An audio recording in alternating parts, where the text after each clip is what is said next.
Welcome to Mind Matters. I'm your host, Tanuj Sharma, and the co founder and CEO of Kana Health. Today's conversation is the one that feels especially close to home: mental health in South Asian community. This is a topic that personally relates with me as someone who has lived through the immigration journey myself. I'm honored to be joined by Ektha. She is the founder of Shakti Therapy and Jiva Mental Health, which is a nonprofit. Ektha, please introduce yourself. Yeah, thank you so much for having me here, Tanuj. My name is Ektha, and as Tanuj shared, I am a psychotherapist, and I founded a group practice out here in Los Angeles, but we serve all of California. And the last 3 years, I have moved into that nonprofit world, which is a whole nother beast of its own. Yeah. And quite frankly, has been wildly humbling for me, and it's helped me grow and challenge a lot of my own limiting beliefs. So I'm very excited to have a rich conversation today around silence, around South Asians, just around living in today's modern world and trying to figure out who we are and why we are the way we are. Beautiful. Thank you, Ekta, for joining us today. Together, we are exploring two themes which affect so many of us. One, breaking the silence around the mental health, especially in our South Asian community. Two, the struggles of balancing two worlds as immigrants or the kids of the immigrants, right? So, first thing first, let's dive in, right? So, in many South Asian families, mental health is often something which we don't talk about very openly. Sometimes we even avoid that whole conversation. Ekta, please talk to us. What does that silence looks like, especially in our community? Yeah, such an important question. And silence shows up in such quiet and sneaky ways, ironically, in our community. It's one of those phrases we've heard. Don't tell anyone. Log kya kahenge? Yeah, Just pray harder. Be strong. Give it time. It'll go away. How yeah, how many times have you heard that growing up? yeah, And it's things like that aunties at weddings ask, "Oh gosh, why are you single? You've gained weight." And a lot of these questions are normalized to ask, but no one's really asking, "How are you? Are you really okay inside?" Even if they've heard that you're not okay, it's swept under the rug and just never addressed. So for me, silence looks like learning early on that certain emotions weren't acceptable or allowed to be spoken of. And sadness was brushed, anger was seen as disrespectful, and anxiety. If we look at the Hindi language in and of itself, there's no word that really describes anxiety. mm, We have words for worry, we have words for stress, but those are components of anxiety. They're not fully encompassing. And then we look at the word love, and we have hundreds of words for love: true. love for a plant, love for an ant, love for a family member, romantic love, flirty love. There's like so many different definitions of love in the Hindi language. And Yeah, so that teaches us early on that it's not okay to express our bottom level emotions, but the top level emotions, of course, express them. yeah, And so we start to perform. We start to smile. We start to achieve good grades. We land that big job, whether it's being a doctor or an engineer. But inside, I think what's really happening for so many of us with that silence is we're shrinking. yeah, And that's not just a South Asian thing, it's an Asian American epidemic. And the consequence of something this small is large. yeah. Suicide rates amongst Asian Americans, one of the highest in the student community. And that's Absolutely. because they don't have space to talk. And we keep wearing these masks. And, I think I've been thinking about masks actually quite a bit. And this year's Jiva's Gala is all about unmasking. Yeah, And it's this idea of like, how do we just put that down for a second and let people see who we really are? yeah. No, absolutely. And we have all seen it so often, right? Just stay strong, just push through. Things will settle down. It will become okay, right? And it is also the fear of, what others will think, compounded by our cultural traditions, our cultural identity. who we are in one world versus who we are in the other world, right? And that is why people feel restricted in terms of opening up. And when they do, they feel a sense of relief. Yeah, absolutely. But that idea of opening up feels so scary, Yeah, right? And so for so many people who don't open up, they never experience the relief you and I may have. yeah, yeah. So, Ekta, let's talk about how do we create safe space, in our family Mhm. or in our friend circle or anybody who we care and love about. What does that Yeah. safe space look like, and how is it created? Yeah, I think you nailed it actually in your response. Safe spaces for me is really people showing up without judgment. And Mm, that's the judgment that you have towards yourself and towards others. So it's not only about other people. And, we live in a world where we think safe spaces are big things like going to therapy or doing a wellness circle or a Vipassana retreat. And yes, those matter, but it also starts in small everyday moments. mm, You know, when a friend says, "Gosh, I see you. Can you tell me more?" That "can you tell me more" is so simple, but asking a follow-up question yeah, shows curiosity. It shows that you want to learn and it gives the other person permission to speak. yeah, One very easy thing, in my work with Jiva and with Shakti, I create safe spaces by honoring culture instead of ignoring it through just dismissing it or saying, "Oh, that's not how we do it here in the United States." yeah, And I don't really ask people to choose between their South Asian identity and their mental health. I ask them to bring it all as it is, the traditions, the faith, the expectations, and the dreams. And that's when people actually get to fully speak who they are. yeah. And I think I'll say one more thing. I've come out a lot about my story over the last 36 months. It's taken me 38 years to feel safe You coming have out with my great real content. story. I love following what you say on social media. They're such practical tips. They're easy to follow. They're easily doable. The kind of messaging you are relaying out, especially for our community, is just amazing work. Thank you, Ekta, for doing Thank you. that. Thank you. And it's not been easy. I've had family members reach out and say, "Gosh, what is the need for you to share something so private publicly?" Yeah, And the one thing I will say, judgment, obviously very unconscious, right? And yeah, protective, but judgment. And it was that judgment that stopped me from sharing as well. Like, "Oh no, I don't want people to know this about me. What will they think?" So judging yeah, myself. yeah, And what I will say to anyone who is judging themselves or others is when you start to share, you normalize that shit happens and it's part of being human. And we don't have to stay silent about it. And I don't want others to experience the heaviness of silence. I want to give them permission to be able to speak up. yeah. So, and healing thrives in connection, not in solitude. So, the more we can break that silence together, the stronger we become collectively. Yeah, absolutely. I mean, I have a dear friend of mine. I'm not going to take his name, but instead of asking me, "How are you?" he always asks me, "Are you okay?" And he takes a deep Oh, pause. That is how immediately wow. conversation changes. So that is Yeah. how he checks on me. And, I mean, we do share great level of details and depth, but that is just one way of creating safe space. Simple question, "Are I you okay?" I love that. Yeah, Most recently, someone in my life asked me, "Where are you personally and professionally from 1 to 10, 10 being I'm thriving?" yeah, Wow. And then a week later, they were like, "Yeah, I remembered you said you were 2 personally. It makes sense why you're feeling the way you are." yeah, And similar to your friend, it changes the conversation completely. yeah. Right? Because if somebody asks you, "How are you?" you will just say, "I'm doing well," I'm and move on. fine. Yeah. Yeah, Right. exactly. We're conditioned, right, to give those Yeah, automatic responses. exactly. The autopilot responses. Okay, Yeah. perfect.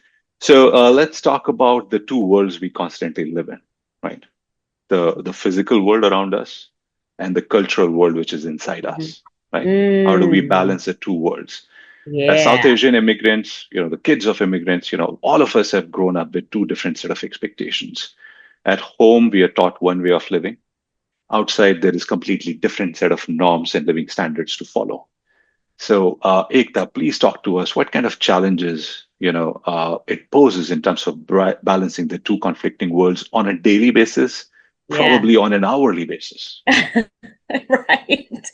Living in these two different worlds is like having two rule books and never being sure which one you're supposed to follow, right? Yeah, One culture tells you family first, don't rock the boat, respect the tradition, respect your elders. And then in the other, it's be independent, chase your dreams, speak the truth, question what others are telling you. And when you're holding both of these, it feels so exhausting. Even just me telling you, I'm like feeling a sense of heaviness. You're constantly needing to edit yourself, trying to hold both truths together. What you say at home, what you say at work, what you say with one friend versus what you say with another. And it can feel encompassing, like it yeah, just takes all this energy.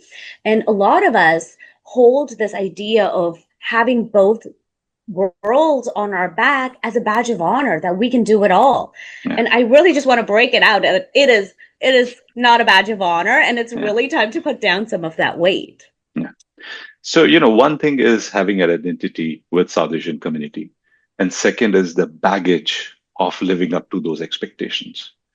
Having an identity is important, but without the baggage of it, Correct. right? Correct. And Yeah, and so when you have the baggage and you're trying to hold this identity, you're left with anxiety, guilt, imposter syndrome, shame. And that mm, shame is the number one heaviest emotion, bottom level emotion that anyone can experience. yeah. And, you meet with so many clients and people, are there any specific examples, not a specific story, but any examples which you could share with us in terms of, how these conflicts arrive in somebody's daily life and how do you deal with Yeah. those? Yeah, I'll share two. I'll share a personal one and then I'll share one from a client. Hmm. So growing up, I remembered being told you're too loud in restaurants. Don't talk to your elders like that. Don't ever question your elders. This is not what good Indian girls do. You need to be in the kitchen, go help your mom, right? Yeah, That was my narrative. And very quickly, you can see I am a larger than life person. yeah, And that duality for me was in school, I was rewarded for raising my hand as being the first one and sharing my story. I was rewarded for debating and was one of the best on the debate teams. I was hmm, rewarded for being a leader. So there was this split personality that started to develop. And it wasn't literally until my mid 30s, so 15 years, that I questioned who am I? But more importantly, am I too much?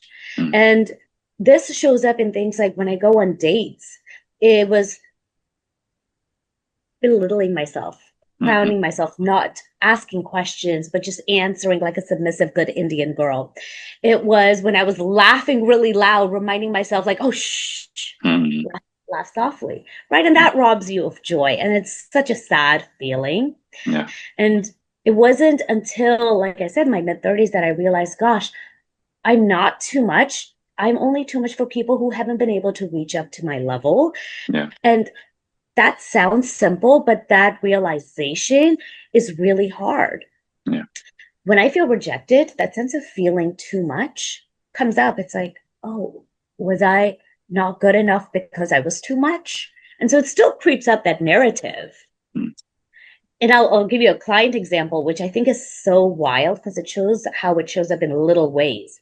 I have a client, and most people won't draw this connection, but she was trying to paint her house and decorate her place. And she was so scared that her parents would judge her for the color of paint that she chose for her home.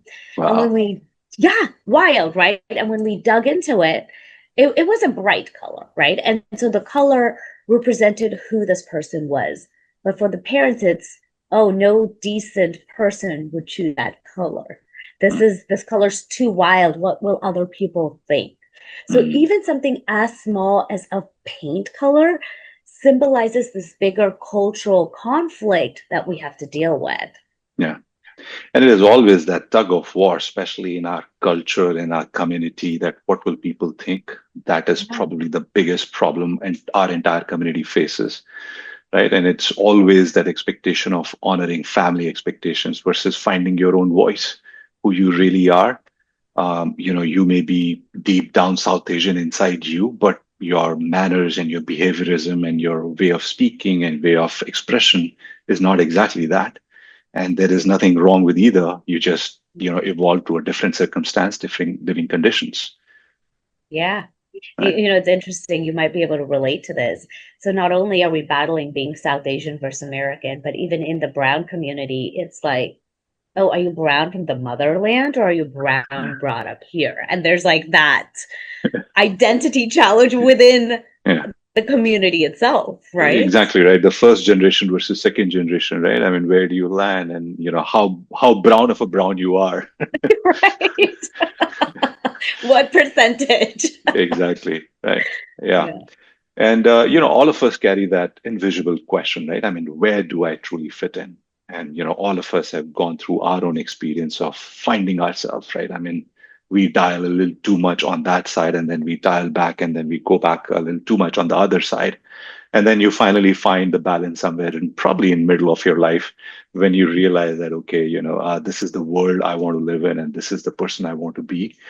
But what message would you share with our audience today, who's somebody, listening right now, who feels torn between the two cultures, the two worlds, the two living Yeah. styles? Yeah. I would start by saying that every person who's come from a different land has felt this tug of war that you talked about. And it's really this tug of war between duty and desire. So, one, you're not alone, right? We've heard that phrase so many times.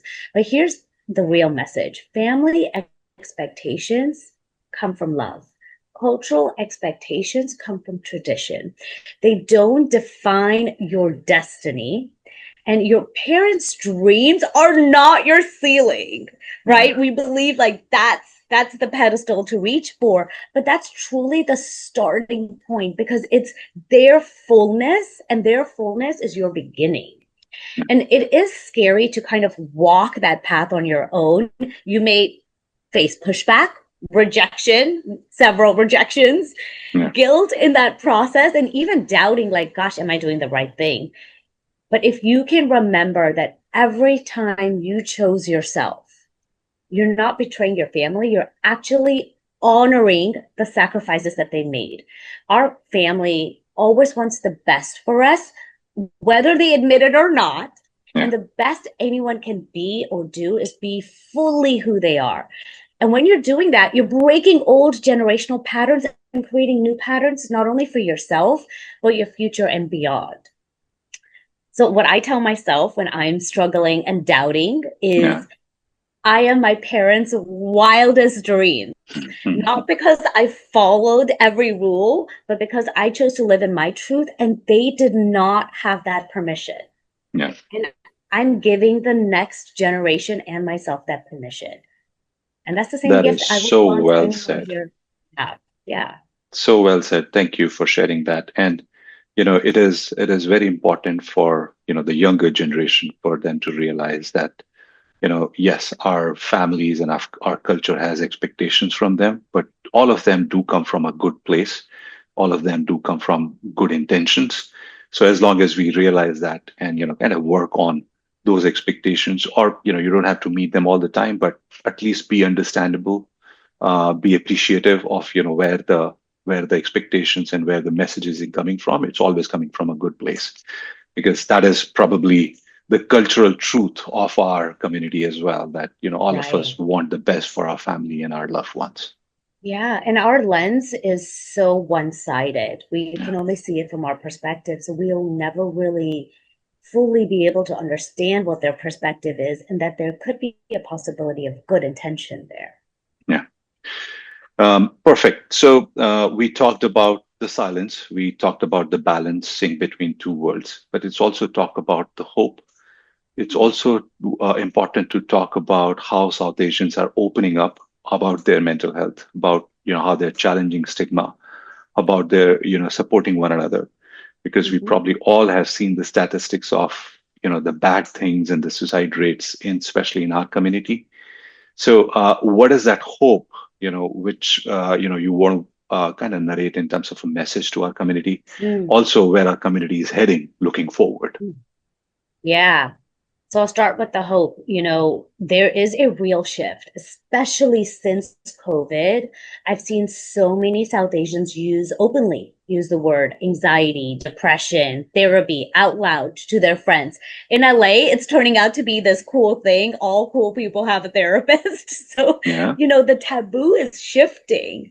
yeah, And more importantly, with this gala, we asked one of our clients if they would be open to sharing their story on stage with 150 people mm, without a question. They were like, gosh, I would love to. That's unheard of, a brown South Asian person being willing to share about their shortcomings and their challenges and how therapy has helped them. mm, That's change right there, yeah, right? And a personal change I will share is I'm seeing more families show up for family therapy. I'm yeah. seeing more aunties attending groups.